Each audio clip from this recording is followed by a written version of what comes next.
Few parents can fully appreciate just how rotten the public education system has become in America and the effect it is having on our children. And we are not talking just about low test scores. Martha MacCallum introduces this whole issue of the 1619 Project and the agenda of the hard left to indoctrinate our kids. Have a listen. So also tonight, this got the attention of a lot of parents in America, many of whom have been teaching their kids at home, and in some cases, they've been disappointed in what they've learned from that experience about the curriculums that their kids are learning these days. We will stop the radical indoctrination of our students and restore patriotic education to our schools. We will teach our children to love our country, honor our history, and always respect our great American flag. We will live by the timeless words of our national motto, "In God we trust," and we're going to keep it that way. So on Saturday, the Wall Street Journal printed an excellent piece, and it was written about the education expert, Professor E.D. Hirsch from UVA, who warned that bad teaching is tearing America apart and diminishing national unity. He told the Wall Street Journal, quote, "It's fine for children to embrace their particular heritage, but also vital to create an American ethnicity. The purpose of elementary schools is to make children into good citizens," he says.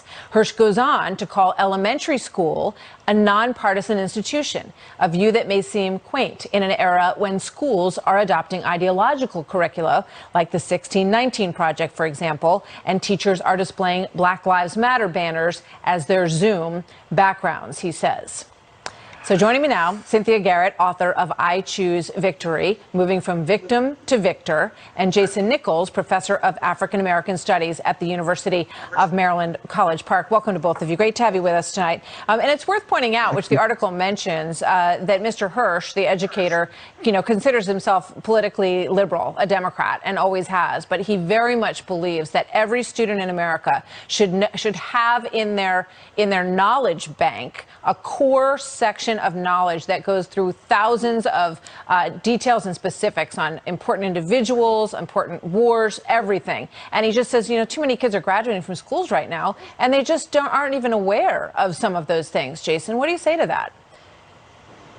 Well, I think that he's correct. When you look at, for example, one of the things that's come out is that most kids don't know, high school kids don't know the 13th Amendment. They don't know the amendment that abolished slavery. So that's definitely a problem.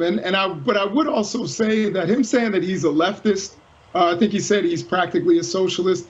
That doesn't mean that he has multicultural awareness. As a man who was raised in the 1930s in Tennessee, doesn't necessarily mean that he has that kind of cultural awareness. And as far as bringing up the 1619 Project, I think that there is a mistake that a lot of people are making, and that is there is a political argument against the 1619 Project, and there's a historical argument. The historical argument basically says that it doesn't sufficiently acknowledge the colonial anti-slavery movement. The political argument is one that says that it's trying to change America. And all of the historians that opposed it all say that they love the idea of the 1619 Project. They love the idea of acknowledging the centrality of slavery in our nation and what we've become economically and socially. That right there is the core of the debate over whether or not that is true. And I want to get Cynthia in here. Cynthia, what's your reaction to that, Cynthia? And I'll go back to Jason. Well, look, I raised a pretty awesome son. I've raised a lot of adopted sons and daughters, mostly African American, some white. And what I would say is that, in all honesty, yes, they should know history. We should know our history, good and bad. I don't think, however, making racism this dominating force in the way that we live our lives is ever going to help with the problem of racism. In fact, I think that there are many things that have happened to all of us, good and bad, right? A lot of things have happened to me that are not great. However, if I choose to define my life by the negative events in my life, I run the risk of becoming a bitter, angry person who lives her life as a victim. That's not my choice. And I think that for me, I always believe that when you raise young people, I root it in a wonderful biblical verse that says, for lack of vision, the people perish. What kind of vision are we setting for young people? If you keep telling young people, black and white, that racism and slavery is the central theme of what it means to be America, when is the divide ever going to end?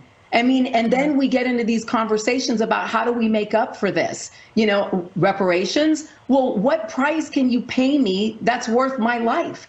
None of it really goes anywhere positive. And I think if my son were still school age, and I have a lot of nieces and nephews who are, and the 1619 Project came across my desk as something to teach them, I would probably pull them out of school and go to a different school.